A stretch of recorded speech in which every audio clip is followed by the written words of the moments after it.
That crashing sound you heard over the weekend, that was the box office for Snow White. Wow, what a disaster. It opened badly and it plummeted 66% on the second weekend.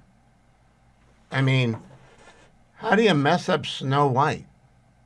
There are parents all over the country dying to take their kids to a movie. I mean, dying to take their grandparents, dying to take their kids to a movie. All they want to do is, get 2 hours off, let the kids watch a movie.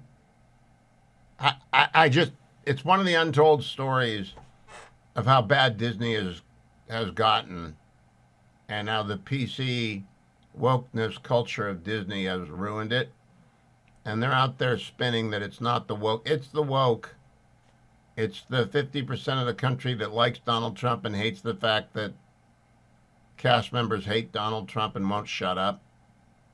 It's like Disney wants to give up on the country. Walt Disney.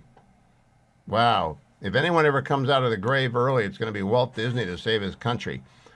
President Trump was on Air Force One today, did a gaggle, like he always does. Cut number one. I think I'm popular because we've done a great job. I think we've had the best almost 100 days of any president. And most people are saying that. And it's an honor. We're bringing back our country. We're respected as a country again. And we're strongly respected. And people are amazed. I was with some very important people today, and they said that they've never seen a turnaround of the country as fast as this. Even look at our border. We have nobody coming in. And you can come into our country, but you have to come in legally. But we have nobody coming in to our country. It's almost shut down. They've never seen anything like this. Elections matter. Then he began to talk about tariffs. Cut number two. We put secondary tariffs on, as you know, in Venezuela. And it's had a very strong impact on Venezuela. You know that every ship just got out and they left. A lot of them left. They dropped the hoses right into the ocean and they left.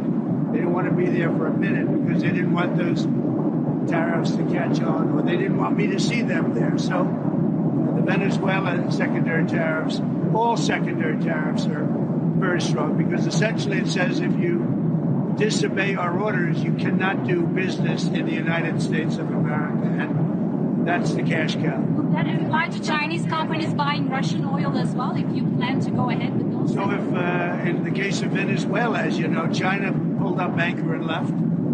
They were there. They had two ships there, and they left. They left empty. They didn't want to take a chance. No, we're not playing games.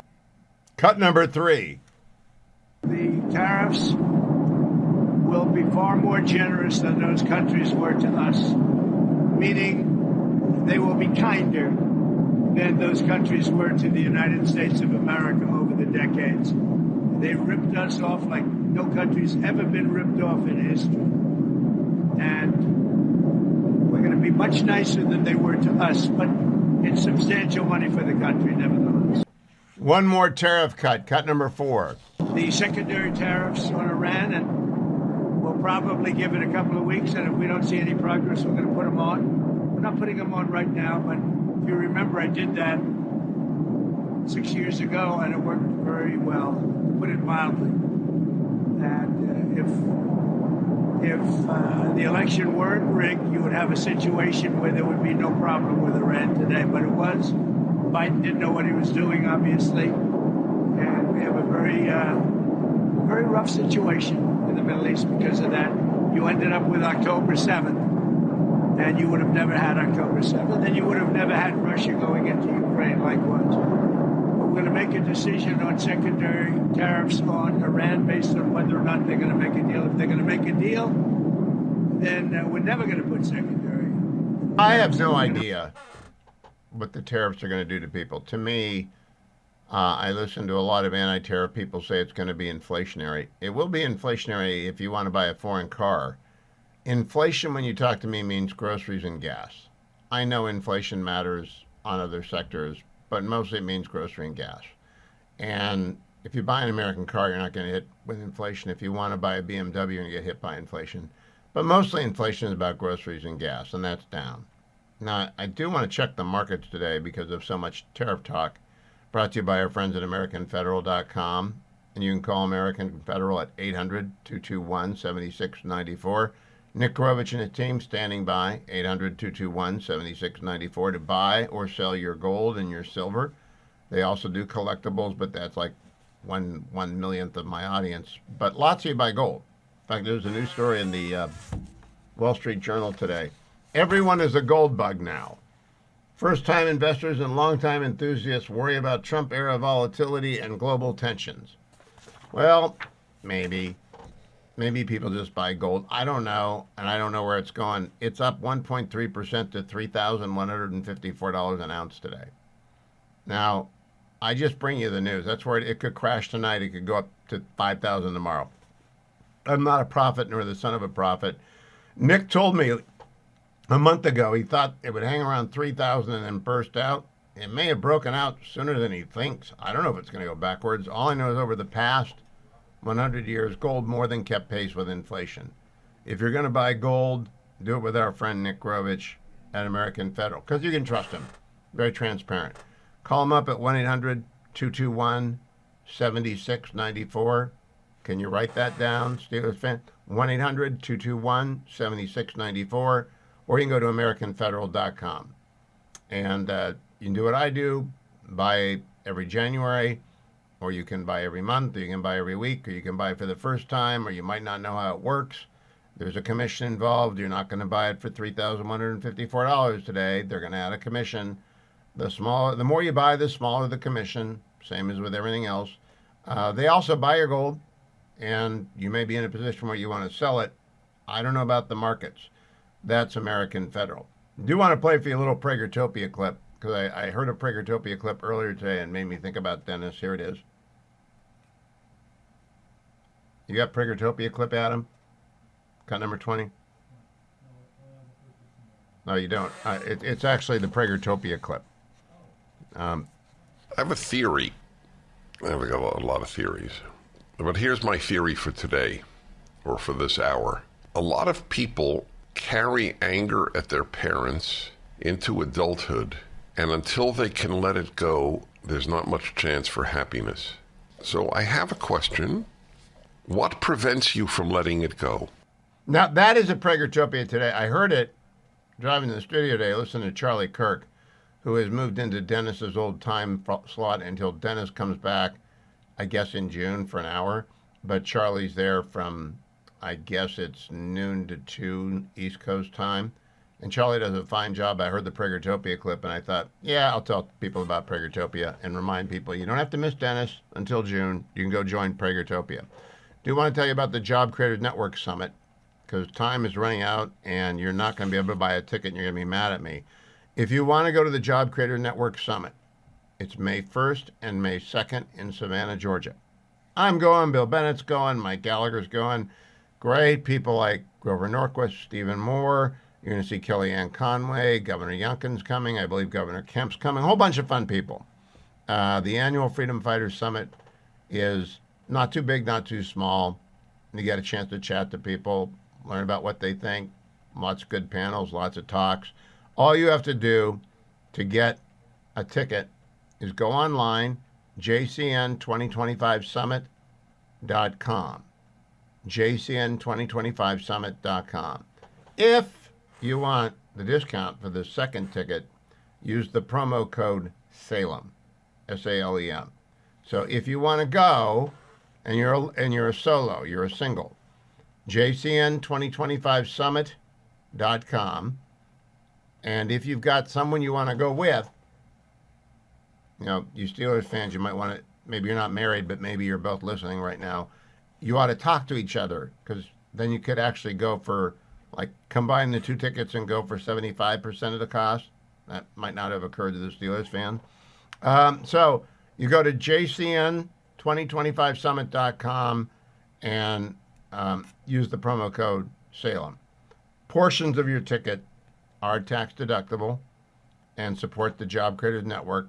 I want to tell you that, but it's on May 1st and May 2nd. We're running out of time for you to do that. I don't want you to go anywhere, because coming up after the break, Chairman Richard Hudson is going to join me. He's the chairman of the National Republican Congressional Committee. We got a couple of big races in Florida tomorrow. Big race up in Wisconsin as well for Supreme Court, but I'm more concerned with keeping the House seats red.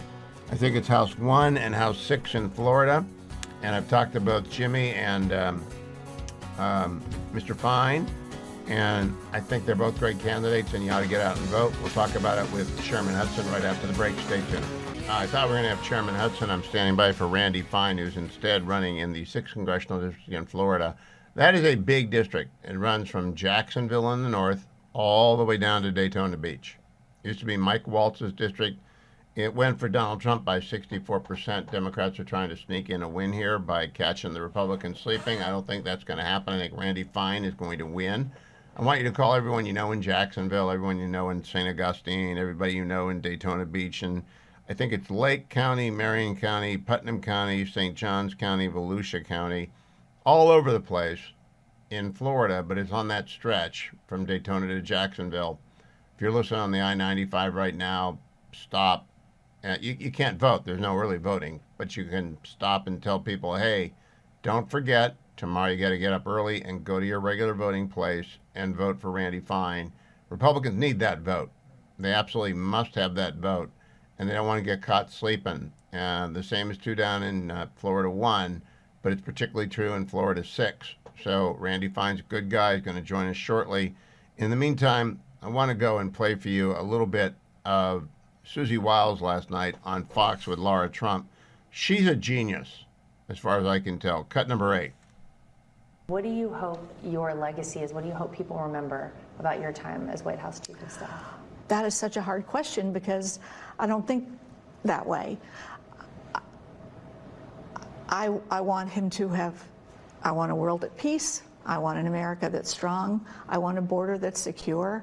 I want an education system, something we don't talk about as much, but I'm passionate about, that will position our kids to meet the future, whatever that may be. And to have had a little part in that is an honor. Yeah, I think that's such a noble thing to say. And I hope the Republicans in the House and the Senate are thinking about education in the reconciliation. They could easily condition spending for public school systems in the country, federal spending, on there being school choice. Or they could give a $4,000 tax credit for states in which there is no school choice program for people who send their kids to private school. We got to get kids out of public school. They're falling apart. Not here and there. There used to be bad districts. I mean, Chicago was terrible, and LA was terrible, and New York City wasn't very good. But now they're bad everywhere. And when I saw Susie Wiles say that last night, I thought, that's pretty good. You're not going to see a lot of her. She is a genius. I've only talked to her once in my life. I don't know Susie Wiles. Cut number 6 from the interview with Laura Trump last night. You are in Trump world. You are hyper competitive. You want to win. You want people to think what you think and believe what you believe, and mold the country in the way you think best for us, but also for our kids and our grandkids. And so I think that's what kind of keeps me in it. That's what got me in it. That's what keeps me in it. And so I may be quietly competitive, but I'm still competitive. Oh, I saw it throughout the course of the campaign. And I think people noted the change. There was a slight change in the president and the way he operated and the way he kind of would take a second and think through things. People gave you a lot of credit for that, Susie. He's been through so much. The lawfare, having been the leader of the free world, having had an assassination attempt, he's a different person than he was. So I really don't think that any one person changed him. I think life experience and who he is changed him. I think he's a better leader now. So I don't know that I had anything to do with that, but I think the country benefits from it.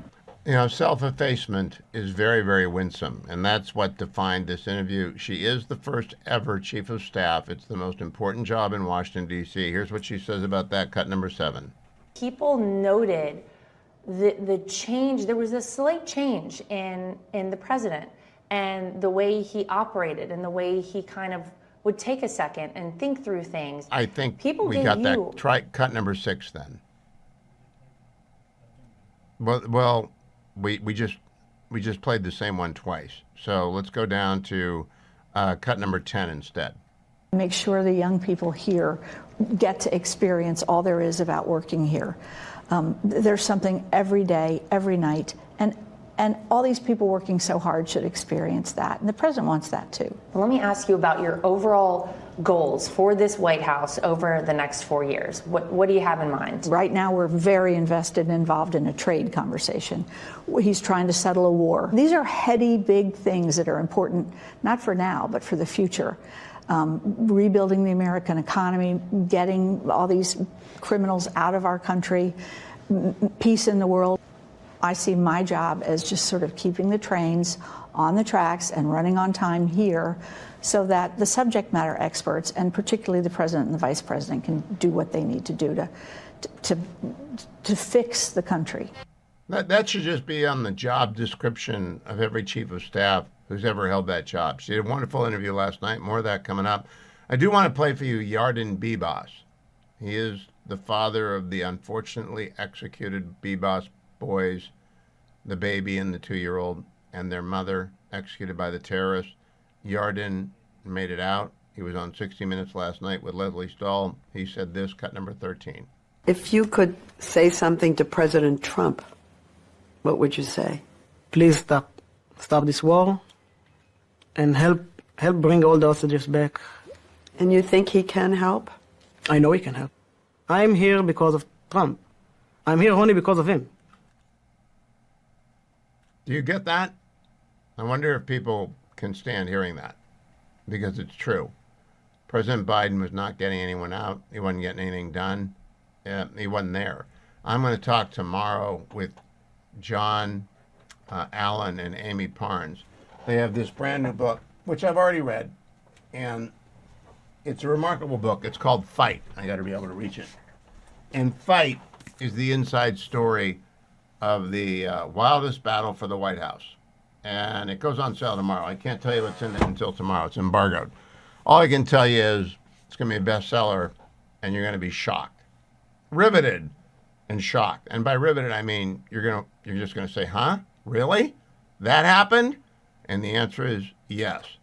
Elon Musk at a Wisconsin rally yesterday, cut number 16. Let me finish by saying, obviously, yeah, those at the state level will be cool. But just remember, like, the importance of the election on Tuesday is gigantic. It could decide the future of the House of Representatives. It could decide then the future of America and the future of the world. So it's in Wisconsin critical. Because Brad Schimmel is running for Supreme Court, and Brad Schimmel will stop the Democrats doing a hyper-partisan gerrymander to remove 2 Republican seats. Brad Schimmel's just a judge. He doesn't do politics. He's running against a partisan hack.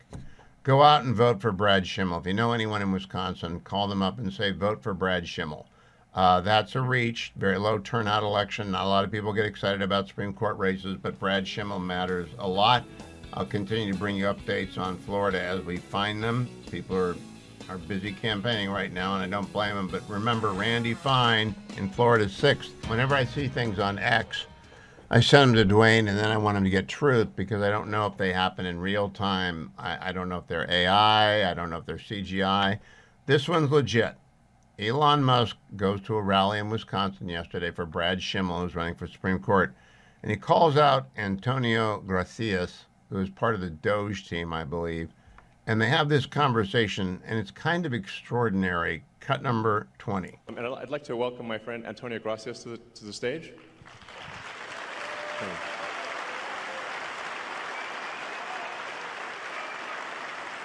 I think so. Does it work? I can give you mine. Does it work? It'll be okay. I mean, Buzz Aldrin's still alive, and he went past the belts. It'll work. Is this working? Yeah, it's on now. Yeah. There you go. So, Antonio, can you tell us what you? Antonio is helping out with the Social Security. So, just trying to review Social Security, where you may have heard that we found 20 million dead people marked as alive in the Social Security database. This is so crazy. And then you'll notice there's a strange trend here. where how many Social Security numbers were issued. Do you want to? Yeah. So let me tell you what happened here. We started at the top of the system. You want to talk about a lot of maybe? We started at the top of the system, mapping the whole system of Social Security to understand where all the fraud was. And there's a lot of great people there that showed us really a lot of waste. And so that came up with a big list of stuff they're working on. You've heard some of that already. But this is what jumped out at us. When we saw these numbers, we were like, what is this? In 21, you see 270,000 people, goes all the way to 2.1 million in 24. These are non-citizens that are getting Social Security numbers. Yeah, this is a mind-blowing chart. Yeah, just this literally blew us away. Like, we went there to find fraud, and we found this by accident. And this isn't political, by the way. My parents are immigrants. Yeah, this country's been great to us. My brother and sister all born in Spain. I'm pro-legal immigration. This is not political. This is not political. This is about America and the future of America. And there are a lot of good people in the system that pointed us in this direction. I want to honor them right now, that work in the government today, who took risks to show us these numbers and tell us what's going on. Yeah. So I want to stop for a minute. I want to honor those people today. Very good people. Very good people. I have been from D.C. to Social Security offices to the border to track this down, and very good people have helped us along the way. I want to thank them. Yeah. This number, what this is when you come in the country, if you're illegal, there's a couple ways to come in. You come in through a port of entry, and you can tell them you're afraid, and they'll give you an asylum case. You'll get an interview, then you get in. That's one way to do it. Another way to do it is to just go to the border. Literally, this happened. I talked to Border Patrol myself. Elon was there too. I went to Laredo, and I went to Bronzeville. Elon went to Eagle Pass. You walk up to a Border Patrol officer, and you tell them you want to come in. They have a couple of choices. They could charge you with a misdemeanor or a felony under 1325, or they can make it an administrative offense, like a parking ticket, basically. They were told to do that, make it an administrative offense under the last administration. And then you go walk across the border. They do what's called a release your own recognizance, and they give you an NTA, a notice to appear, which is to appear at a judge. The wait times on judges are like average 6 years. Look at Grok, you'll see it on immigration judges. There's only 700 of them. This is 5.5 million people. Okay? So what happens then? Once you're in the country and you got asylum through one of these pathways, and we map the whole thing out, you can apply for a work document. You file a 765, it's the work form. You get this form called the 766, that's the authorization, and then Social Security Administration automatically sends you in the mail your Social Security number. No interview. No ID. This is worth just reiterating. It's not people sometimes think that under the Biden administration that he was simply asleep at the switch. He wasn't asleep. No. They weren't asleep at the switch. It was a massive, large-scale program to import as many illegals as possible, ultimately to change the entire voting map of the United States and disenfranchise the American people and make it a permanent, deep blue, one-party state from which there would be no escape. Look, if I hadn't seen this myself, I'm not sure I'd have believed it. I went through it myself and mapped it, and Elon is right. This is true. The defaults in the system from Social Security to all of the benefit programs have been set to max inclusion, max pay for these people, and minimum collection. That's what's happening. We found 1.3 million of them already on Medicaid, as an example.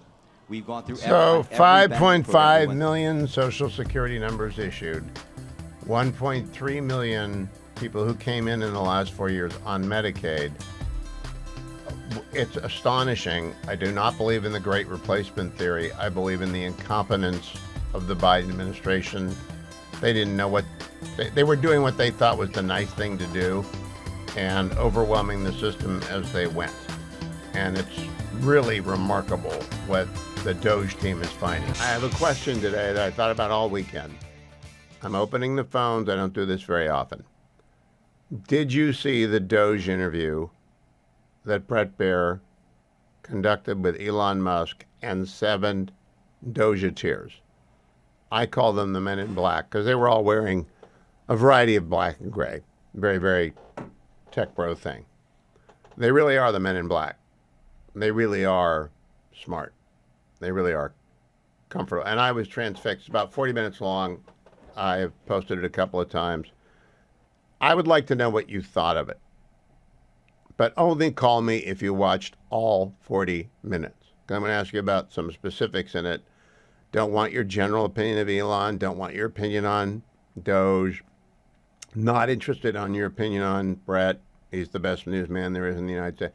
I'm interested in what you heard the Doge guys say. For example, here's Steve Davis, part of the Doge team, cut number 21.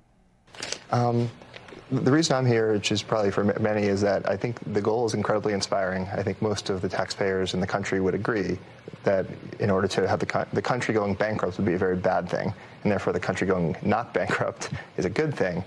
That all of us are willing to kind of put our lives on hold in order to do. I think the thing that's special right now is we actually believe there's a chance to succeed. That there's an administration that's supportive and a great cabinet and just a great group that will actually make success a possible outcome. And I think that's, given the inspiring mission and given the non-zero chance of success, it was worth doing. Here is Joe Gebbia, or Jebbia, I'm not sure, also a Doge team member, cut number 23. I bumped into Anthony and Elon probably back in February, and they told me something about a mine that was dealt with retirement, and they said they needed somebody to help out to fix retirement in the government. I love the challenge, so I jumped on board, and it turns out there is actually a mine in Pennsylvania that houses every paper document for the retirement process in the government. Now picture this. This giant cave has 22,000 filing cabinets, stacked 10 high to house 400 million pieces of paper. It's a process that started in the 1950s and largely hasn't changed in the last 70 years.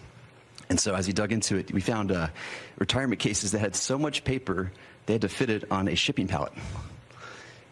So the process takes many months, and we're going to make it just many days. Will it be digitized, or how? Absolutely. So this will be an online digital process that will take just a few days at most. And I really think, it's an injustice to civil servants who are subjected to these processes that are older than the age of half the people watching your show tonight.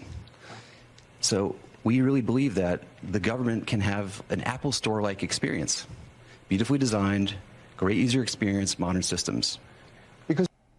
Okay, let's go to Aram Mugadasi, another Doge member, on the tape, cut 25. Yeah, I'll say the first thing that got me really excited about Doge was learning basically the state of government computers. By some estimates, government IT costs about $100 billion, and it's funding systems that are over 50 years old, in the case of something like Social Security or the IRS. So really critical systems are old. They cost a lot of money to maintain, and they can be, the efforts to improve them are often very delayed. So I thought I'm a software engineer that maybe could make a difference here, and that's really what inspired me at a high level. Cut number 27, Steve Davis, another Doge member.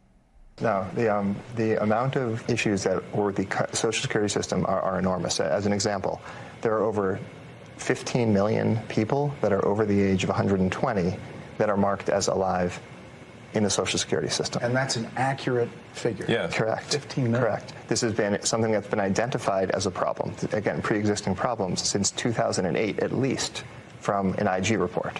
So there were some great people working at the Social Security Administration that found this, 2008, and nothing was done. And so 15 to 20 million Social Security numbers that were clearly fraudulent were floating around that can be used only for bad intentions. There'd be no way to use those for good intentions.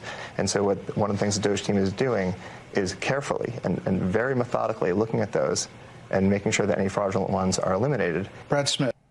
Cut number 28, Brad Smith. Yeah. Well, I'd say there's a couple of things we're really committed to in our work at HHS. Number one, making sure we continue to have the best biomedical research in the world.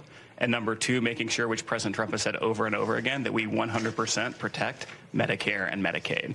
But there's a lot of opportunity. So if I take NIH as an example, today, if you're an NIH researcher and you get a $100 grant at your university, today you get to spend 60 of that and your university spends 40 of that. The policy that we're proposing to make is that you get to spend 85 of that and your university spends 15. So that's more money going directly to the scientists who are discovering new cures. Another example at NIH is today they have 27 different centers. They got created over time by Congress, and they're typically by disease state or body system. There's 700 different IT systems today at NIH. 700 different IT systems. IT software systems. They can't speak to each other. And so they don't talk to one another. They have 27 different CIOs. And so when you think All about right, that's the thing great that blows me medical away. 27 different CIOs at the NIH. Wow. I have more coming up. Fred in Irvine, California, 1-800-520-1234. Fred, I assume you watched the interview? I did, Hugh. I watched quite a bit of it. What'd you think? Hugh, I just have a couple of comments. One is that I felt like it was a real disservice to have him talk about how there was a big paper, a huge amount of paper. Of course there was. There used to be. But I've applied for Social Security recently. And this is before, under the Biden administration. I'm not trying to be partisan necessarily, but it wasn't huge paper stuff. No, you're talking about retirement. Online, You're mixing up efficient. You're mixing up the two systems, Fred. Well, the second point that I just wanted to say is, if there is so much fraud, why don't you walk down the hall and ask Pam Bondi to find a few people that have gotten checked? They're going to, but the mine is different from the That's Social what I've heard Security. over and over. Well, I mean, it's been 60 days, Fred. Good to talk to you. Thank you for the call. But I want to point out to people that was confused. The mine exists. The retirement paper is in the mine in Pennsylvania. That is not the Social Security system that needs modernizing, and it's not the 27 CIOs. And I don't know what the point of that was, but I'm interested if you saw the Doge interview and your reaction to it. 1-800-520-1234. Democrats are very upset by this because these are non-refute. You can't rebut this stuff. You just can't. Back to the phones. I'm going to play more of the Doge interview. What'd you think about it? Mark in Orlando, Florida. What'd you think, Mark? My concern is legislatively, all these things that they're finding, what are we going to do about passing law so this stuff doesn't happen again? I'm really concerned about that. The other thing, the younger guy on the left-hand side, the top row, Elon was eyeballing them the whole time as making sure he's going to say the right things.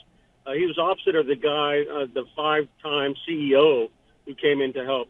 So he was the only one that he really eyeballed a long time. I was just wondering what was up with that, too. I didn't notice that. I thought Elon turned and appropriately paid attention to people who were speaking, but I thought all 7 of them were great. I got more clips to play next hour of Anthony Armstrong, Tom Krause, and Tyler Hassan, because I want to give each of these guys their props. Thank you so much. John in Louisville, you got less than a minute. John, go. Yes, sir. I'll make it quick. I'll tell you this much. My biggest thing is that as I watched it, I am so upset that no one on the left virtually is going to see it, because it's exactly what we've known has been happening for years. It will not be seen widely on the left, but I think it's going to be seen by people between the 40s. I think it's a realigning thing. I was a little bit Doge skeptic at the beginning, but these are pros. These are the men in black. They know what they're doing. They're tech people, and they're going to fix some of these ridiculous systems. I've been playing for you. I thought the Doge interview that Brett Fair did with Elon Musk and 7 Doge executives on Thursday night, one of the most impressive pieces of news I've seen in a long time. And it displayed for you the full level of competence. I'm going to play more of it later, but first let me run through some calls for people who've been patient. Victoria in Ojai, California. What do you think, Victoria?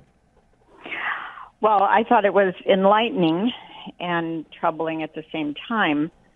And in relation to the call that you just received from the gentleman who had a good time with Social Security, which I am glad that he did, I have also been trying to get Social Security coverage and have had the most bizarre 6 months of it. Starting with them telling me I have no work experience whatsoever, and then them telling me, well, I don't qualify at all, and then getting a letter in the mail saying we can't give you the benefits you're entitled to because we don't have your correct address, but they mailed the letter to my correct address. finally. Oh, I'm sorry. That's funny, but it's not funny, right? Yeah, it's very sad. So I took that letter to the Ventura Social Security office and met with a wonderful young man who was very clear thinking and told him that I need to pay for my portion of Medicare, and I have not been receiving those bills, but I got a letter saying that I'm not going to be covered anymore because I haven't been paying my bill. And he said, well, I'm really sorry, I can't help you. Social Security does not communicate with Medicare. We have no way to communicate. But why don't with them. they And I just said, get you your check? Yes. Hmm. So he did clear it up for me, but it took months.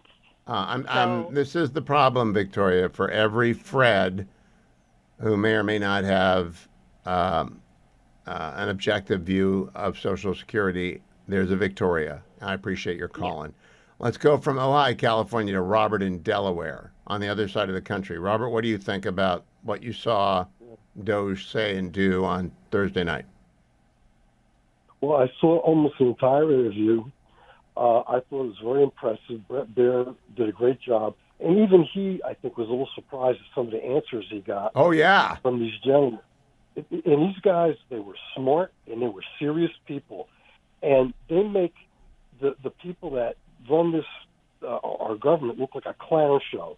These guys know what they're talking Although I about. want to point out, the best of the Doge are very quick to compliment the feds who are helping them. They're just, yes. I mean, there are 27 CIOs at NIH. Well, I get that. That's just so astonishingly stupid, it's hard to get your arms around. Yeah, and and a lot of those people, they really are very competent civil servants, and they're very good people. And I don't mean to criticize individuals working for the government so much, but it's just infuriating, the waste and the fraud. And people are just, the money's going in a circle. It's going. Oh, yeah, and the number of people who try and steal that was a public service to alert oldsters that people are trying to steal your Social Security number. Robert, thank you. Let me go to Leonard in Minnesota Cold. Hello, Leonard. AM 1280 The Patriot. Good to talk to you, my friend. And the snow is going away. I don't believe it. Yeah, well, there's very little of it, but we got about almost an inch yesterday, and almost all of it's gone now. So. All right. But my wife and I are in our late 70s. We've been married almost 60 years, and we sat and listened to that interview last night, and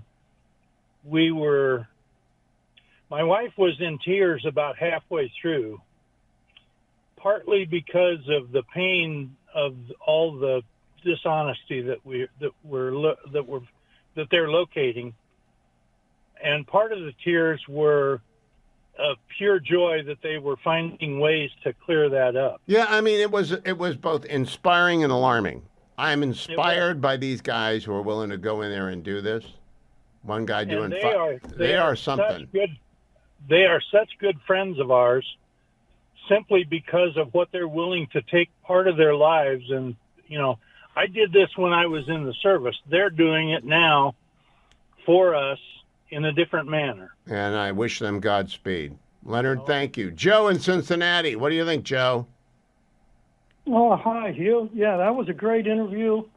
I watched it several times, actually, because, you can access it from the various websites, including Fox News. And I was very impressed with the various CEOs that they had and their knowledge, all the fraud that they uncovered.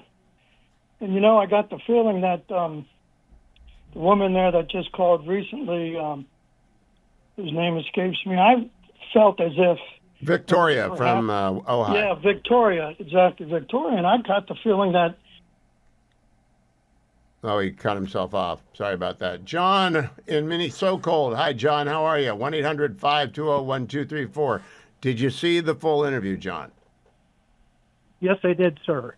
What'd you think? And you probably don't recognize my voice. Last time we talked, Thune was running against Dasholt. Oh, my gosh. That was a 2004.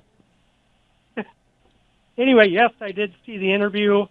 I'm a retired software guy. I've sold to public sector and manufacturing companies, and since 2000, I've experienced this personally myself, selling the government, where you sell license to them and they don't even put them to work, and they keep paying for them. And something needs to be done yesterday.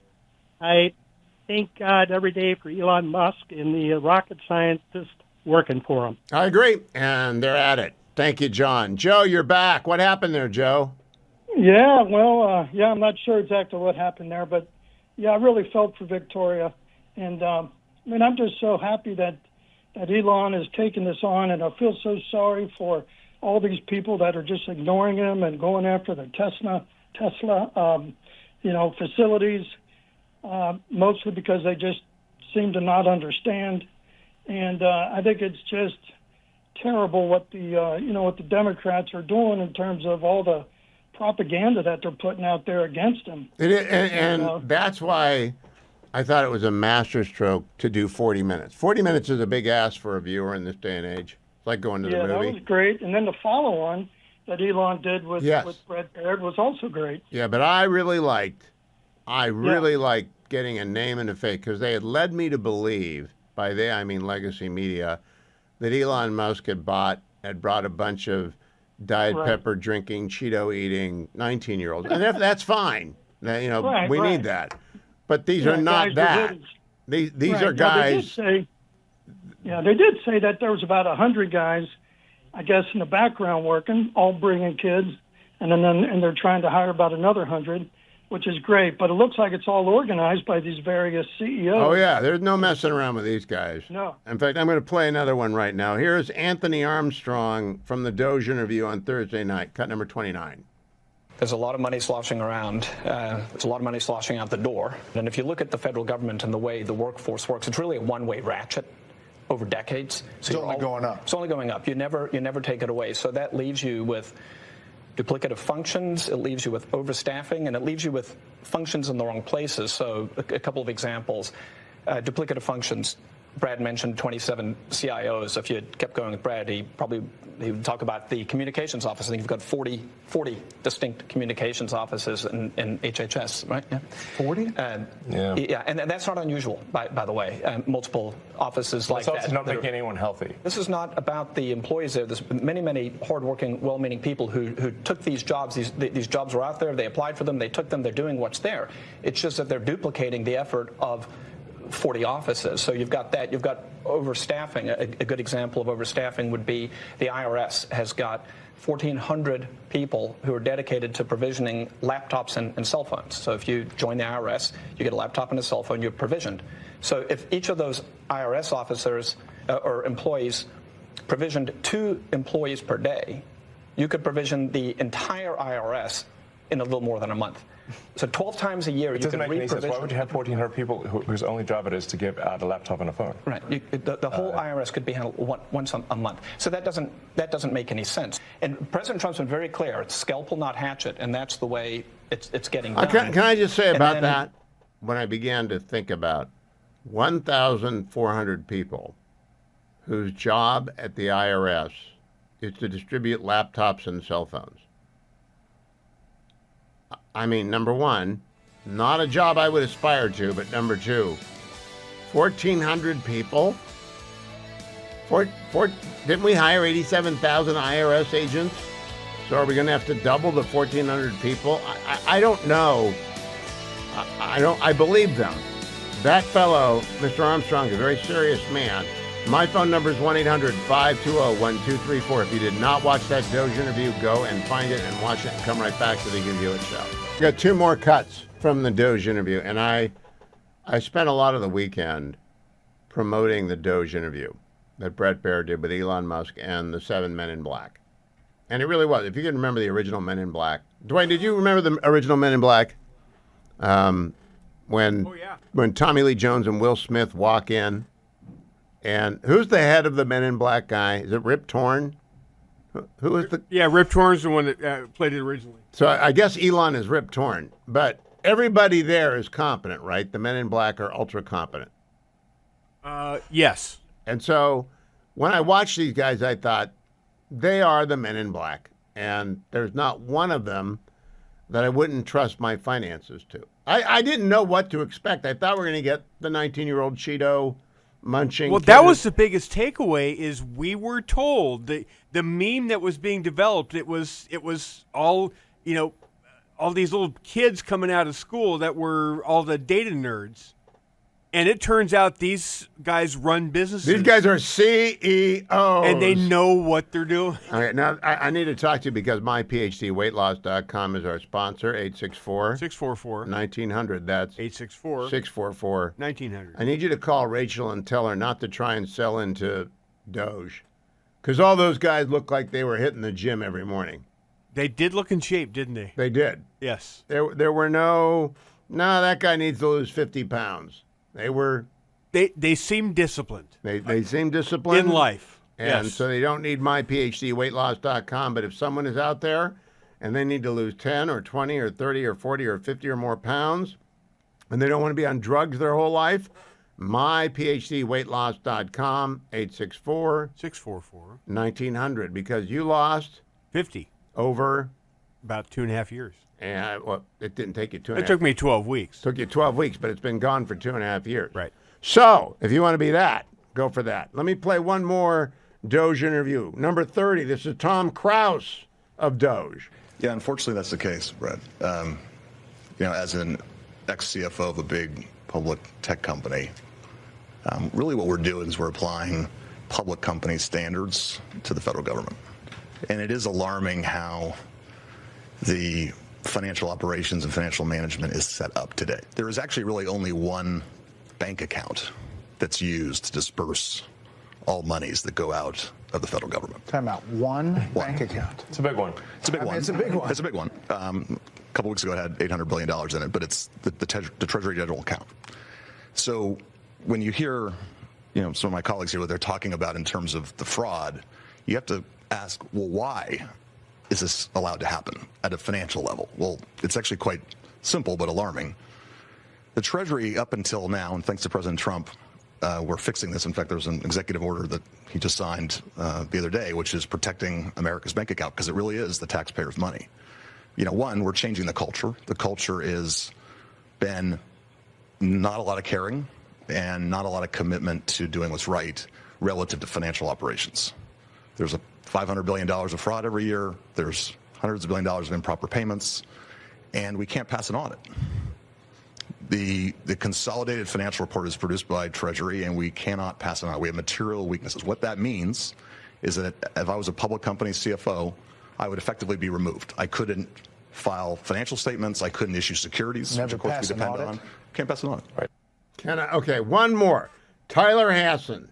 Hassen, cut number 31. Well, Elon and Steve kind of stole my thunder a little bit, but I actually found that customer service survey contract. I actually have an example of one right here. I could have done this in high school.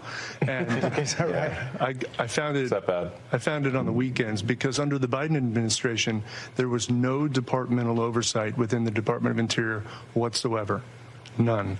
We are now reviewing every single contract, every single grant, and when things come to my attention that don't make sense, I'm bringing them to Secretary Burgum, and he's been fantastic. He's a businessman. He's very supportive of Doge. It's been wonderful to work with him.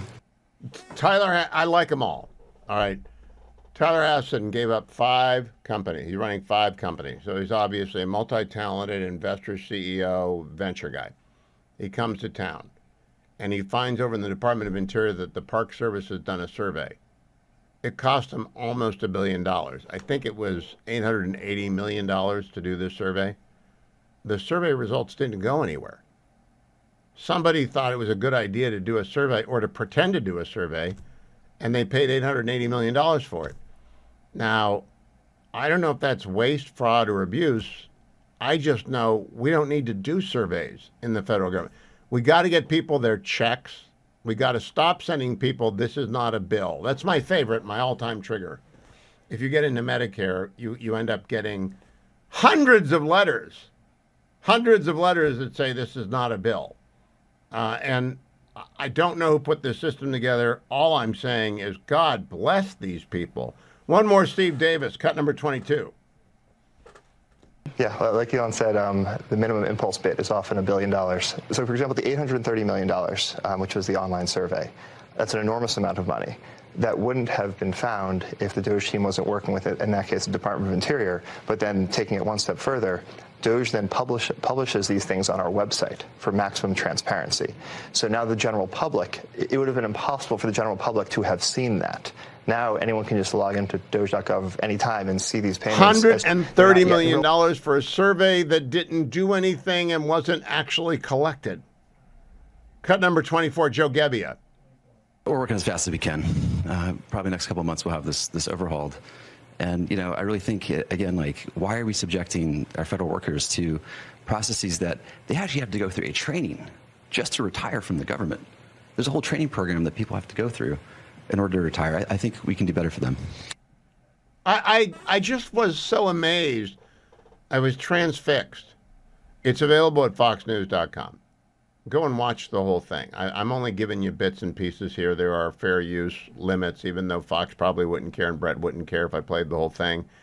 It's mesmerizing because you have the charisma of expertise on display. Now, we all know Elon Musk is a genius. And I run into a few of you out there. Oh, no, he hired geniuses. Yeah, get out of here. The guy invented the giant tunneling machine. He's got SpaceX going. He's got SpaceLink going. He's a genius.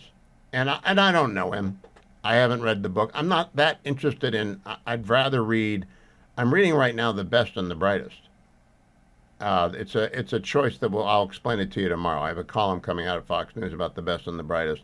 But it is because of this interview that I am listening to Best and the Brightest, because John Podhoretz on the Commentary podcast on Friday said, this reminds me of The Best and the Brightest, but The Best and the Brightest didn't get it right. And you know what the difference is?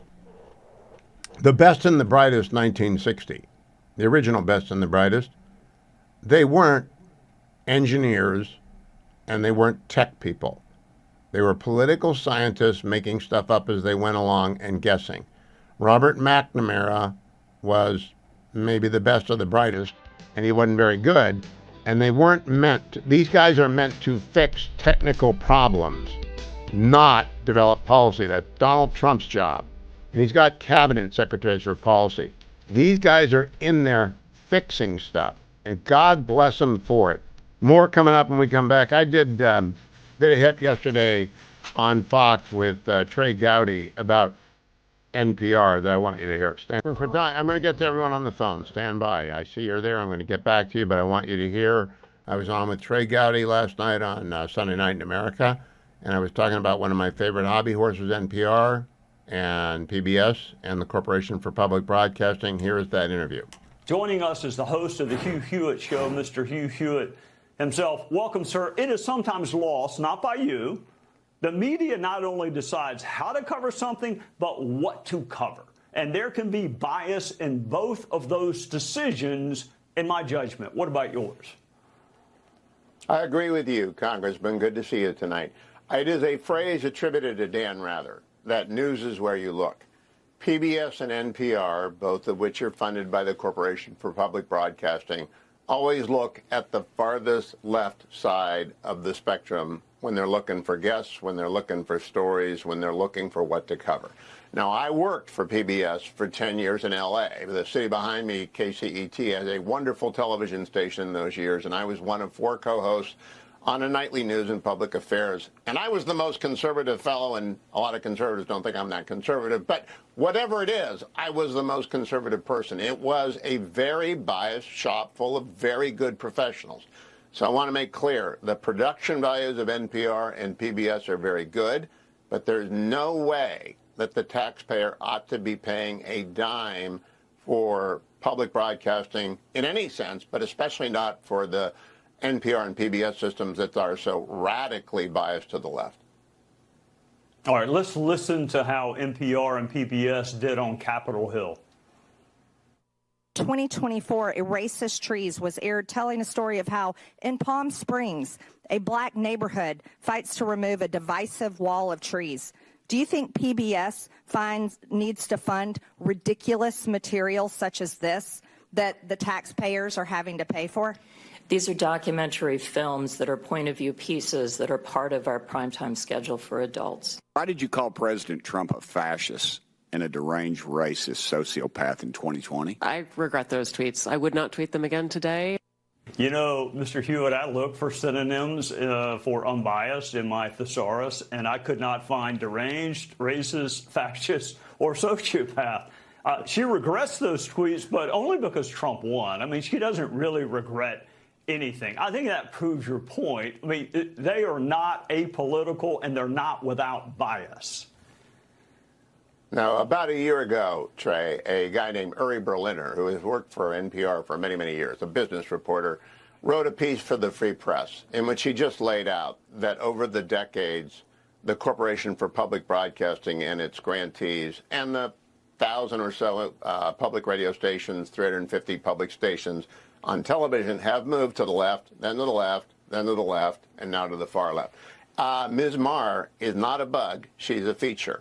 And when one of the Congress people, young man from Texas, pointed out to her, there were 87 Democrats in the Washington, D.C. office and 0 Republicans, she said, I'm not aware of that. Well, then she had read the early Berliner piece, and she wasn't aware of basic fact.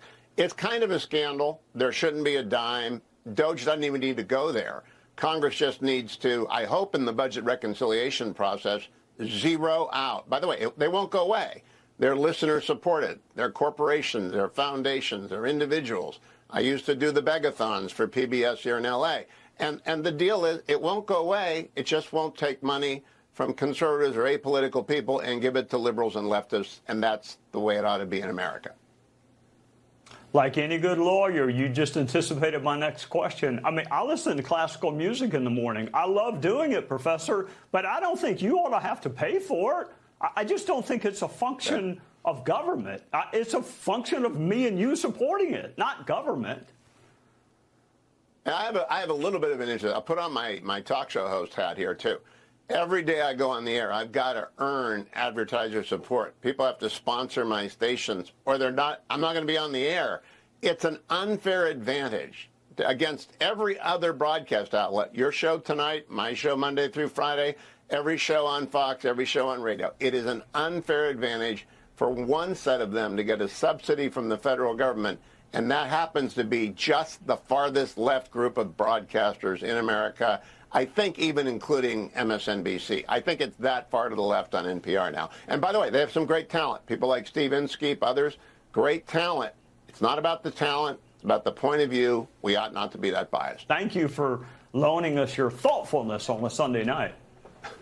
Yeah. Thank you, Good Trey. to be Always with good Trey to be here. Gowdy Always. I really do enjoy doing Sunday Night in America with Trey Gowdy. He's funny. He's very well informed, and he's not pressing you for time. You can accordion out. If you have an answer that takes more than a minute, you get 2 minutes, and I like that about Trey. He's in the business of doing interviews, and I really like that. And I like one-on-ones, and it's fabulous. Good stuff. Don't go anywhere, America. I've got more of your phone calls on the Doge Squad, and how amazing they are. I am so overwhelmingly impressed by the Doge people. I don't often take a lot of phone calls. You know that if you listen to my program. I'm usually guest heavy, but I cleared them out because I wanted to have people react to this from all over the country. Let's go from east to west. John in Florida. What part of Florida are you in, John? Venice. Good to talk to you. Thank you. What'd you think? Yeah, they were the most professional group I think I've ever seen. And we're being led to believe that it's just a bunch of kids out of college in T-shirts, and the legacy media is doing the same thing. How do we get the word out to the people that these people really know what they're doing? That's what I'm trying to. That's why I'm urging everyone: go to Fox News or go Google Brett Baer, Doge, Elon, and interview. And you'll get a 40-minute block. I don't even think it's got any ads in it. I think they did it as a public service. It's magnificent. It's wonderful. I could have watched for hours, actually. I would like to interview each of those people because the constraints of time were such that they really couldn't go into the background of these guys too much, but you could just tell, right, John? That was competence on display. Absolutely the best, yeah. All right. Thank you, friend. Let me stick with John. Go up to that state up north. Hello, John. Hi, Hugh. Hey, I watched it twice, sir. I watched it live, and then I had to watch it again, so I found it on YouTube, and I posted it on Facebook, the YouTube link on Facebook to all of my Facebook friends. But one thing that I kept asking myself, watching this twice, over and over, is how can any American, tax-paying American, not want these guys to be successful? Only people who profit from government inefficiency, who do not want the rock to be turned over. And there are some. I've mentioned many, many times, I did my tour in the federal government from 1983 to 1989. There are great people in the federal government, but there's a bell curve in everything.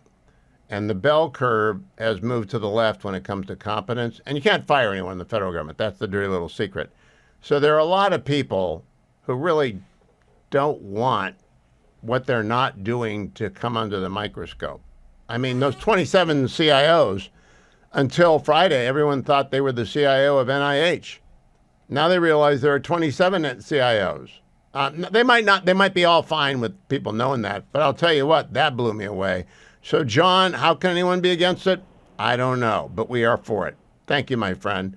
Let's go to Louisiana. Hello, Patrick. Hello, Mr. Hewitt. What say you? I have a spouse that works for the federal government. There's a couple of things I'd like to talk about. One of them is I know for sure that their systems are very antiquated. I don't even know if you remember the old green screens, the F2, then go to, and had the block lettering, the all green. Oh, yeah. Oh yeah. That's the systems that they're working off of today. Yeah, this moment. I do want to explain to people, it's very hard to get a system modernized because you got to stop and you've got to shut down and get it done, and the government doesn't work on the weekend.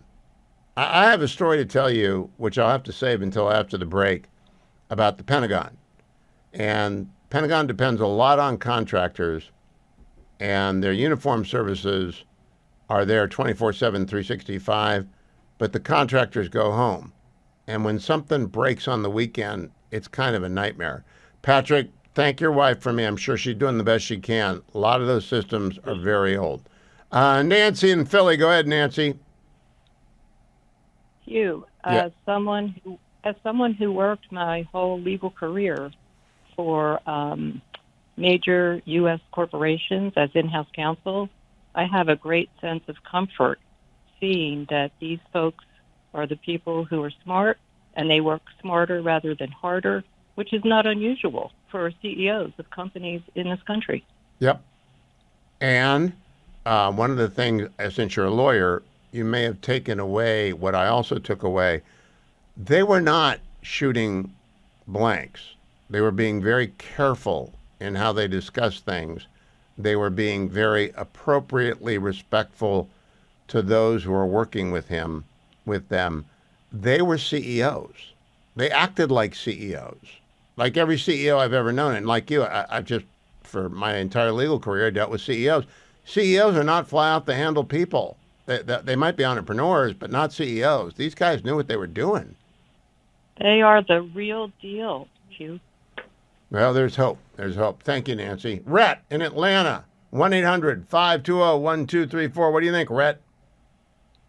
I retired about 10 years ago as a VP of technology, and I've been doing IT since the mid-'80s.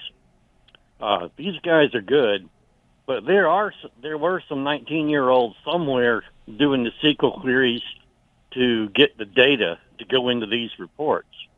Yeah, I don't deny didn't that. do it. I don't deny that. I think they have supervision. I think that whole program was designed to convey, yeah, we got some youngsters, but we got a lot of supervisors too, and our supervisors are good. But these guys were there to deliver an air of confidence and competence to the system that they were doing. And I thought they succeeded. Yes. Now, as far as in industry, I've seen big companies flush millions of dollars of contractor help down the toilet. Oh yeah. Look. I began the show by pointing out that Snow White has crashed and burned. They managed to break Snow White. So it's not like corporate America doesn't have its share of dummies, right? That's right. Yeah. And so hopefully Elon brought the best and the brightest. But America needed to see this. Yeah. See that this wasn't a joke. That's exactly why they did it. I'm so happy. That's why I'm paying attention to it today and taking a lot of calls. Rhett, thank you. Don't go anywhere, America. 1-800-520-1234. If you did not watch Brett talk to Elon Musk and 7 members of the Men in Black, the Doge execs, then go home and watch it tonight. Go on your YouTube TV, go on your device, find it. It is so very much worth your time. So very much worth your time. Let's go back to the phones and talk to Bob in New York City. Hello, Bob. Hugh, these people are patriots. Yep. They've answered President Kennedy's call to ask not what your country can do for you, but what you can do for your country. Thanks for bringing it to our attention. You're welcome. They are patriots. Sonia in Texas. What do you think, Sonia?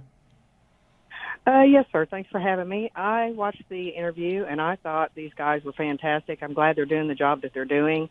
I can't believe that anybody of any party would not be listening to what they're doing and finding the fraud and waste that they're finding and not be glad about it. I mean, all corporations, when they have an audit, they bring in outside auditors, and everybody's complaining on the left that they're not elected officials. Well, we don't want elected officials doing the auditing. I just appreciate all that they're doing. As Bob just said, they are patriots, and I agree. Thank you, Sonia. Todd in Atlanta, last call of the hour. I'll get to more calls next hour at 1-800-520-1234. Go ahead, Todd. Hey, thanks for taking my call. I'm taking care of an elderly relative. They get about 15 calls a day, scam alerts, Medicaid fraud, Social Security fraud. Thank God for Doge. I hope they become permanent. And I'd like to hear the bureaucrats testify to Congress about how this is helping them. And this is exposing Congress for not doing their job for decades. You know, Todd, I'm very glad. One of the experts pointed out, well, it was Elon, actually. Elon pointed out that half of the calls coming into Social Security to change address are, in fact, fraudsters attempting to hijack Social Security payments. So I'm glad you're doing what you're doing for your senior friend or family member. They need protecting.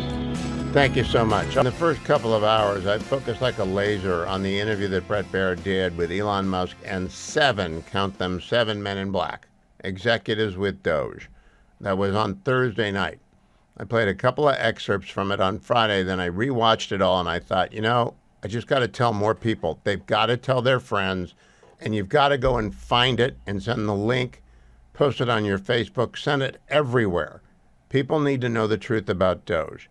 And I'm going to get to Jim and Mark and Danielle and Kel. I'm going to get to you all. But I want to begin by playing, again, some examples of the Magnificent 7. That would be a good bump to come back with, who were with Elon. Here's Steve Davis, cut number 21. The reason I'm here, which is probably for many, is that I think the goal is incredibly inspiring. I think most of the taxpayers in the country would agree that in order to have the country going bankrupt would be a very bad thing, and therefore the country going not bankrupt is a good thing. That all of us are willing to kind of put our lives on hold in order to do. I think the thing that's special right now is we actually believe there's a chance to succeed. That there's an administration that's supportive and a great cabinet and just a great group that will actually make success a possible outcome. And I think that's, given the inspiring mission and given the non-zero chance of success, it was worth doing. Non-zero chance of success. You see, we've done this drill before. Bowles-Simpson, sequestration. We've had so many committees that haven't done anything. Non-zero chance of success. More Steve Davis, cut number 22. Yeah, like Elon said, the minimum impulse bid is often $1 billion. So, for example, the $830 million, which was the online survey, That's an enormous amount of money that wouldn't have been found if the Doge team wasn't working with it, in that case, the Department of Interior. But then taking it one step further, Doge then publishes these things on our website for maximum transparency. So now the general public, it would have been impossible for the general public to have seen that. Now anyone can just log into Doge.gov anytime and see these payments. As they're not yet in real time. What Steve does there is he steps on Tom Krause, who is the Doge guy at Interior, who found the survey, cut number 30, Tom Krause. Yeah, unfortunately, that's the case, Brett. As an ex-CFO of a big public tech company. Wrong. It's not really number 31, Tyler Hassan. Tyler Hassan. Well, Elon and Steve kind of stole my thunder a little bit, but I actually found that customer service survey contract. I actually have an example of one right here. I could have done this in high school. And Is that right? I found it. Is that bad? I found it on the weekends because under the Biden administration, there was no departmental oversight within the Department of Interior whatsoever.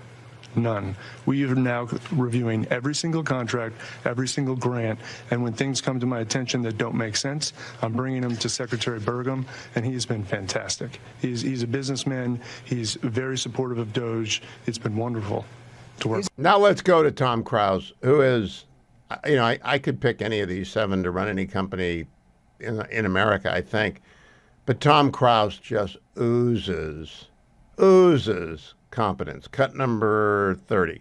Yeah, unfortunately, that's the case, Brett. As an ex-CFO of a big public tech company, really what we're doing is we're applying public company standards to the federal government. And it is alarming how the financial operations and financial management is set up today. There is actually really only one bank account that's used to disperse all monies that go out of the federal government. Time out. One bank account. It's a big one. It's a big one. It's a big one. It's a big one. A couple weeks ago, it had $800 billion in it, but it's the Treasury General account. So when you hear, some of my colleagues here, what they're talking about in terms of the fraud, you have to ask, well, why is this allowed to happen at a financial level? Well, it's actually quite simple but alarming. The Treasury, up until now, and thanks to President Trump, we're fixing this. In fact, there was an executive order that he just signed the other day, which is protecting America's bank account, because it really is the taxpayers' money. One, we're changing the culture. The culture is been not a lot of caring and not a lot of commitment to doing what's right relative to financial operations. There's a $500 billion of fraud every year. There's hundreds of billion dollars of improper payments, and we can't pass an audit. The consolidated financial report is produced by Treasury, and we cannot pass it on. We have material weaknesses. What that means is that if I was a public company CFO, I would effectively be removed. I couldn't file financial statements. I couldn't issue securities, which of course we depend on. Can't pass an audit. Right. It's so remarkable. Not that there's one bank account. The general Treasury account's always existed. It's that there are no controls on it. I mean, they get a pay this and they pay that from the 600-odd agencies. Read Justice Gorsuch's book, Overruled. You understand the problem. All right, I'll play more after the break, but let me make sure I talk to some of the people who've been waiting patiently. Calvin in Minnesota. Hello, Calvin. Kevin. Hey, Kevin. Hello. You're on.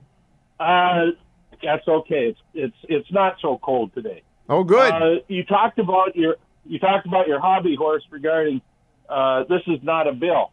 That served a function at one time. There was the greatest generation. They could not stand having a bill on the table. I met a friend of mine, little old lady, lived through the Depression, blah, blah, blah. I met her going into the hospital where I worked. I said, what are you here for? I have to pay my bill. You don't have a bill. I took her into the lady who I knew that was accounts receivable and said, please explain to Louise this isn't a bill. And Louise says, well, I know it's not, but it just bothers me. She said, Louise, we get a lot of people of your age that come in and try to pay this. It's not a bill. Calvin, but I want to explain. My dad died in 2003. Greatest generation guy, born in 2023, served in the war, did the whole deal. Went on Medicare at age 85, so he probably was on Medicare for 15 years. And every time I would go home, there'd be these stacks of this is not a bill. And I just couldn't believe it. And he was a lawyer, and he understood not to pay it. But then, flash forward, that's in 2003, now it's 2025. I'm getting them. What is wrong with this government? I'm understanding that, but I'm telling you, those people did pay it. Your father understood not to. You don't. A lot of people didn't, and they paid them. And the government wrote down Medicare costs through their checks. What I'm saying is that was put in place, and you cannot kill it. We need the people who work in the government that put out the "this is not a bill," and we send them out. And someone's got a business printing those bills. Yes. And they probably, the thing is set up in such a way that only some guy in the bureaucracy's brother-in-law meets the criteria to print those bills. This is how all these things work. Do you know how many millions and billions of those must go out? And again, why are we hearing such squealing from the pigs when the food's taken from their trough? You're right. I'll tell you, it is my pet peeve. But you're right. In the old days, they couldn't stand it. But it's been a long time since the greatest generation moved on, and we got to get over that thing. Thank you, Kevin. Daniel in Minnesota. What do you think, Daniel? Hi, Hugh. I'm wondering why I haven't heard the word malfeasance, because that's what I'm hearing. I mean, that's what I'm seeing. Not by Doge. I mean, they're exposing it. But I want to see, is it Pam Bondi? Who's going to file charges? I mean, we got to identify the people who are responsible. Well, a lot of this is not criminal. A lot of this is simple inactivity and doing the same thing. It's like watching an old Flintstones movie where they punch in and they punch out and they break rocks all day. Their job isn't to change the rocks. Their job is to break the rocks. And I'm telling you, in Rockville, things have got to change. Thank you, Daniel. Mark in Simi Valley. Hey, Mark. Hi, Hugh. I'm looking at this carefully. I watched all the interviews with Elon so far, and to me, this is basic accounting. And like, if you had 50 gym memberships rolling into your checking account every month, and you didn't check them for 50 years, and then suddenly you wake up and go, "Oh, I've been paying 50 gym memberships and 25 Amazon memberships."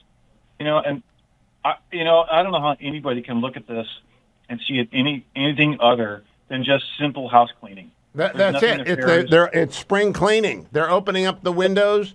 They're turning on the lights. That's it. They're getting the cobwebs. Amen to you, Mark. Jim in Northeast Pennsylvania. You're on the phone, Jim. Hey, I might be defending the government a little bit. I thought their part about retirement was a little bit misleading. I retired from the federal service, and we had retirement counselors, and I sat with them, and they did all the paperwork, and then they packed it up, and it all got shipped up to Boyers. I had no idea what went on at Boyers, but I retired the last day of September. I got my first money on the 8th of December. Now, we did have training, but it was more like to tell you how Social Security works, to tell you how TSP works, that kind of training. But I didn't have to interact with Boyers at all. I mean, it's no, Jim. But they're pointing out that there's no reason for you to have paper in a mine. You're Jim in Pennsylvania. You've signed out. I'm glad it went smoothly. There's no reason that cannot be digitized. All right, there's just absolutely no reason it has to go to a mine with the Lost Ark from Raiders of the Lost Ark. And God love the people in Pennsylvania. There are a lot of instances of that in the federal government. Bethany Mandel is my guest. She is the host of the podcast, The Mom Wars. She posts on X at Bethany Shondark. And minutes ago, she posted, and I want to follow up on this with her, Scoop, Trump administration reviewing $9 billion in Harvard funding. Now, Bethany, earlier today I listened to the commentary pod, and they were talking about the efforts by Columbia to do something to persuade Team Trump that they're serious. And I thought to myself, I don't know what to begin. They're too big. And so I wanted to run through an exercise with you. Let's say Harvard is really worried about losing $9 billion. And they're really a mess, just like Columbia. What would you recommend they do? What would I recommend Columbia or Harvard do, or what would I recommend the All Fed of do? them. Every university that broke the law, Title VI prohibits discrimination based upon race and religion. It happened all over the country at Michigan, UCLA, Harvard, Columbia. We saw it with our own eyes. It's still ongoing. NYU, Cooper's Union. what would you recommend to a university that really was interested in changing top to bottom the culture of the place? So I think the number one problem that I've heard from students is what's happening with faculty. I spoke to a student actually on Saturday night from the University of Chicago, and we kind of on the phone grappled with this question of, University of Chicago is unlike most schools that they really accept a wide range of opinions. They're not into the cancel culture stuff that all these other schools are doing. And yet they're hosting Francesca Albanese, who, is a pretty noxious individual. She has a long I don't know track the record individual. with the United I don't know Nations. anything about her. She is from the United Nations and has a long track record, especially since October 7th, of gaslighting and downplaying what happened on October 7th. And so she's being invited to speak by faculty at University of Chicago. And to me, what's happening at University of Chicago is they're speaking about, how can we learn from the past to prevent genocides that are happening presently? And there were two examples that they gave, Palestine and Sudan. And the answer to the question of, what kind of conversation can the University of Chicago have to prevent future genocides is to stop focusing on what is not a genocide in Gaza and instead turn to maybe what's happening in the Congo with Christians, for example.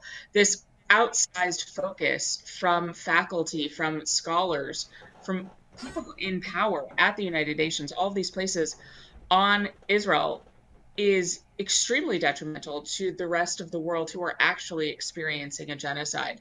I think this is a long-winded answer, but the answer to your question is you need to have more freedom of thought on college campuses. And even at a place like University of Chicago, where that does exist, they still don't have enough faculty members who have that diversity of thought expressed in their viewpoints that they then pass on to students. I think you put your finger on it. But you gave an example of the problem, not a solution. I think the problem are administrators, faculty, and staff. And I think if I am the Trump administration, I say to them, step number one, you're going to fire, you don't have to stop paying them. You've got big endowments. You can pay them forever. But you're going to bar from your campus at least 20% of the faculty there. You're going to shut down at least 2 full departments. You're going to replace your board of trustees, and you're going to hire a new president and a new provost.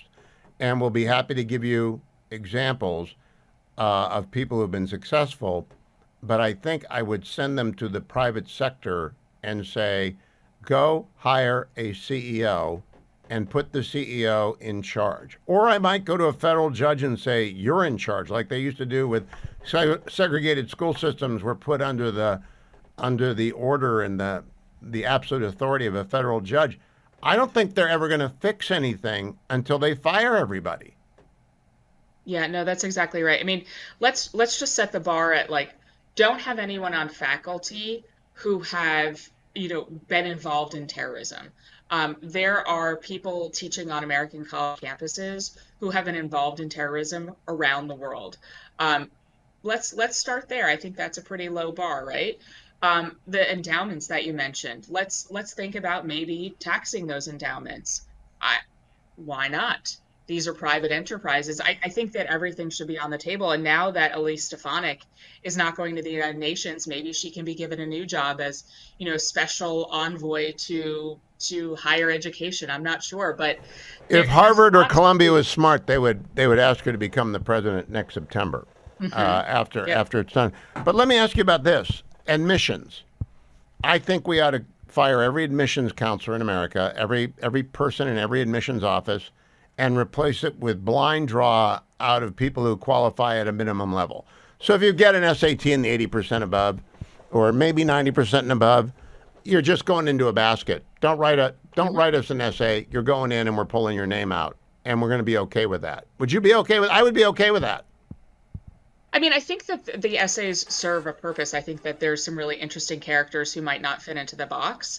NYU, the website was just hacked, I think, a week or two ago, and someone put up the test scores of, every single race, and you'll be shocked to learn that, the test scores for Asian students had to be hundreds of points higher to get into NYU than, more traditional minorities, Black and Hispanic people. So there is still a problem on all of these campuses when it comes to diversity of all kinds.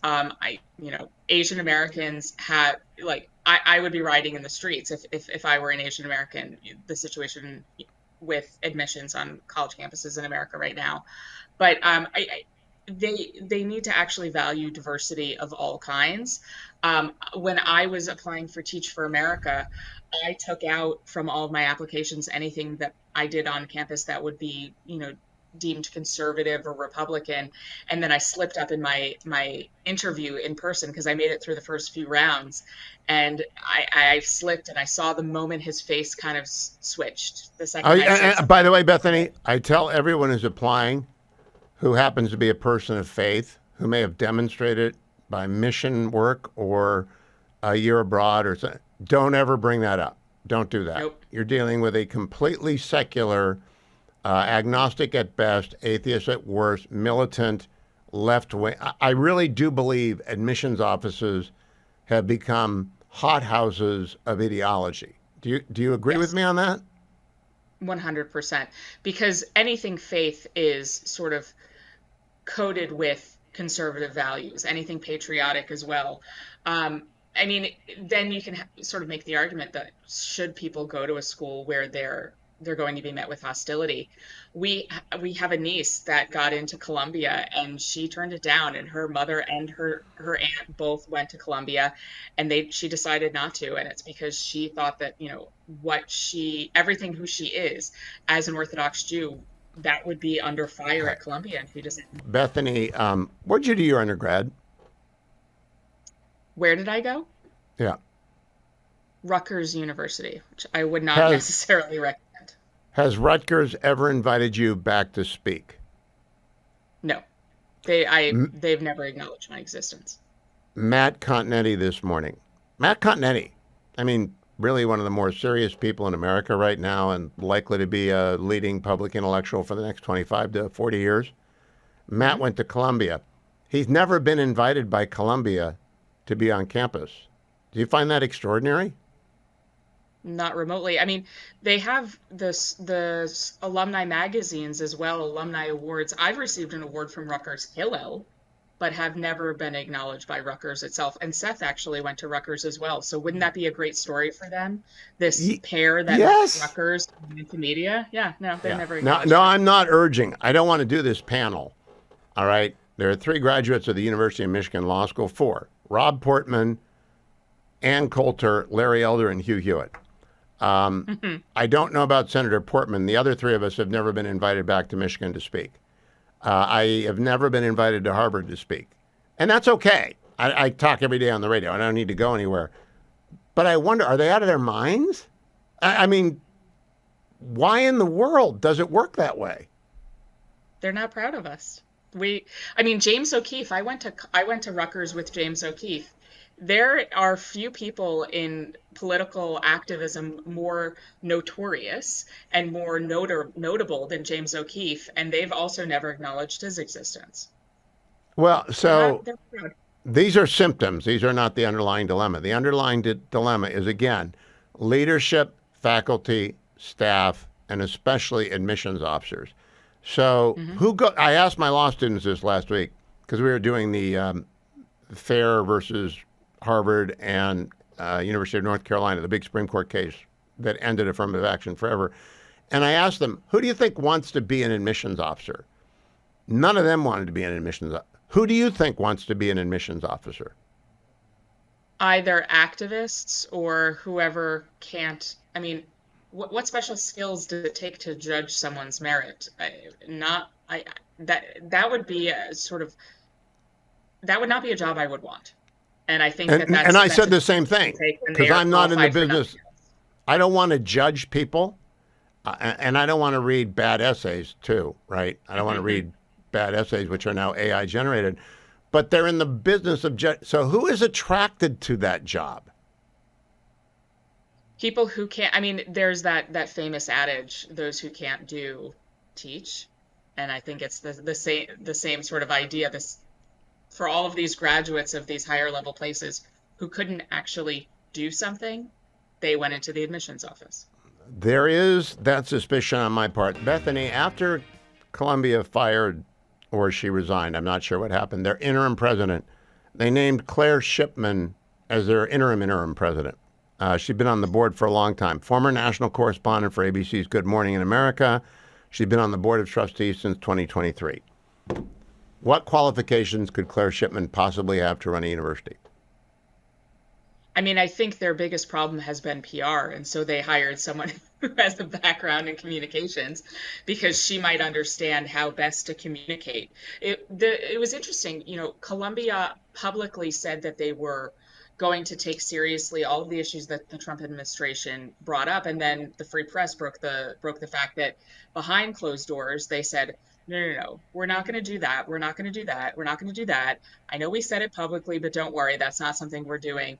And even public defenders of Columbia sort of turned coat and said, wait a second. This was all spin. They're not going to do anything. And I think that Columbia is facing a real serious PR crisis. And so they hired someone who could spin.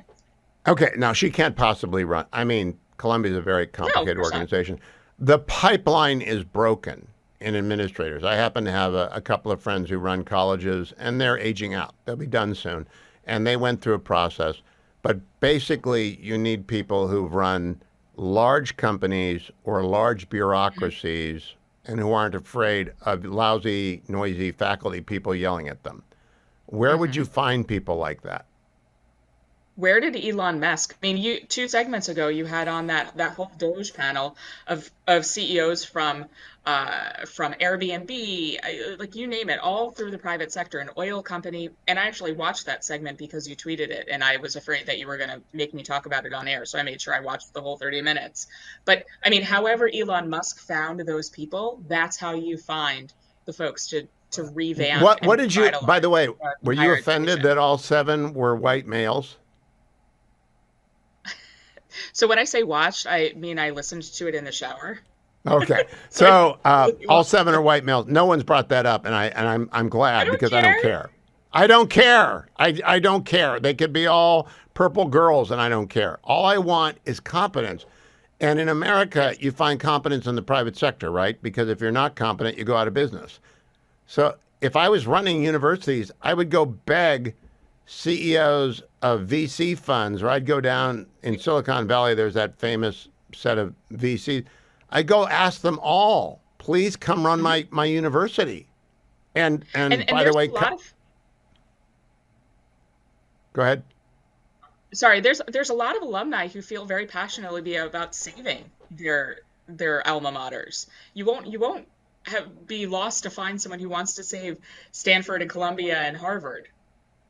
But it begins with firing everyone who's there right now, doesn't it? Yeah, 100%. I mean, again, you made the good point that you could keep on paying them through the endowment, but you can't still have these radical revolutionaries teaching 101 classes to college students who are really impressionable. Yeah, and that's where I want to end it. It would be, dear Professor X, thank you for your years of service. We are not firing you. We are instructing you that your services are no longer needed at the university, and we understand you have tenure, so we will continue to pay for you and provide your medical benefits, but you are herewith denied admission to the grounds of the university. Thank you very much. Mm-hmm. And I would send thousands of those. And you know what? Harvard and Columbia can afford to do that. They can. Mm-hmm. Yep. And if they want to save their reputations, they darn well should. Do you think anyone's going to do it? Absolutely not. Do you think that we're going to be asked to speak on our campuses? Not a chance. Not going to happen. Nope. But I do think the brand damage done to Columbia is enduring. It may take a generation. It happened in 1970 during the SDS riots, or maybe 1968, and the brand damage done took a generation. This may take a generation. My niece grew up wearing Barnard onesies, and she got in, and I didn't even hear about it, and she's not going. No. And I don't know where all those kids are going to go. Hillsdale's only got like 1,500 spaces. Where are they going to go? I mean, there are some good schools all across the United States, but they're going to have to go to the SEC, which is a shame because they won't have football then. But they're going to have to go to Big State U, right? Yeah, 100%. I would send my kids to Florida State before I sent them to Harvard. I am with you, and I think when the admissions offices begin to see the number of applications going down, there's going to be the network effects long tail. People aren't going to figure this out for a long time. Quick last question. You think employers care right yet, Bethany, about where you went? I've heard that there's been some concerns from graduates about Columbia and Harvard. They'll sort of look into their social media to make sure that they weren't at these encampments. Yep. Bethany Mandel, follow her on X at Bethany Shondark. Listen to her wonderful podcast, The Mom Wars. You can find a link over at her X account, Bethany Shondark. Thank you, Bethany. The Magnificent Seven. Those were the Doge guys who are along with Elon and Brett. If you haven't watched it, go and watch it. I want to remind everyone, tomorrow's Election Day in Florida and Wisconsin. In Florida, if you're anywhere on the 95 from Jacksonville to Daytona, get out and vote for State Senator Randy Fine. You can't vote today. It's no early voting. Get out tomorrow early. Get the vote in for Randy Fine. The Republicans need every vote. Could be a little bit closer than normal because it's a special and they're weird. And if you're in Florida's 1st Congressional District, the Panhandle, near Pensacola Naval Air Station, right out there, Jimmy Patronis is probably going to win with 80%. He's really one of the more telegenic candidates I've ever had on the air. And if you're up in Wisconsin, your Supreme Court race matters a lot. 7 members of the Supreme Court, 3 are actually serious lawyers, 3 are political activists. The lawyer who is running is named Brad Schimmel. If you vote for him, you'll get good lawsuits and good legal results and good opinions. Brad Schimmel. But call your friends in Florida. Tell them Randy Fine, Jacksonville too, Daytona Beach, St. Augustine's in there as well. If they're on the Panhandle, Jimmy Patronis. And if you're anywhere in Wisconsin, Brad Schimmel. Get out there and do your thing. Ray in California, you're on the Hugh Hewitt Show. Hello, Ray. Hey, Hugh. I met you back in 2017 in San Jose, California with Sebastian Gorka on the War for America's Soul tour. You won't remember me, other than I'm the guy who called you Dennis Prager by accident. Well, that happens more than you would think. I had a nickel for every time that happened. Yeah. I watched the Brett Baer Musk Doge interview, and I was quite impressed with all of them, with his crew. Very impressive. In fact, I had some friends who were skeptical of Musk, and I asked them to watch it, and they were impressed with Elon Musk as well. Now, you had a caller earlier complaining about 19-year-olds having access to data or being in charge of things that seem to be much bigger than they are. And I would just like to remind people that the average age of a serviceman on a nuclear submarine or an aircraft carrier is 19 years old. It's a great point. They go to nuke school, and even the JOs are 24. The junior officers who's in charge of the reactor. I mean, the captain and the executive officer have gone to nuke school as well, and they know what they're doing. They do. There are a lot of people who are 19-year-old whose lives are in your hands. I mean, when you roll into an ER and someone's got a crash cart, some of those nurses are going to be pretty young. You're not going to find a doctor who's 19, but you're going to find a lot of people along the way who are 19. I think it's a silly ageist sort of thing to say, but I like their leadership. I just like their leadership. It made me confident. I guess Ray went away. Okay, thanks, Ray. Dan in California. Go ahead, Dan. Hello, Dan. Dan, and Dan in Tahoe City. How are you? I'm great, thank you. And you? I appreciate hearing you. I finally found a way to follow you to your new time slot. You got a nice website that and the app that's on my phone that didn't get advertised a lot, but that's a way to follow you 24/7. You can follow me at HughHewitt.com. You can follow my YouTube, which you can sign up, like, and opine at. You can belong to my subtext group at the Universe. There are you listen to Dwayne's World. There are 1,000 ways to get Hugh Hewitt content.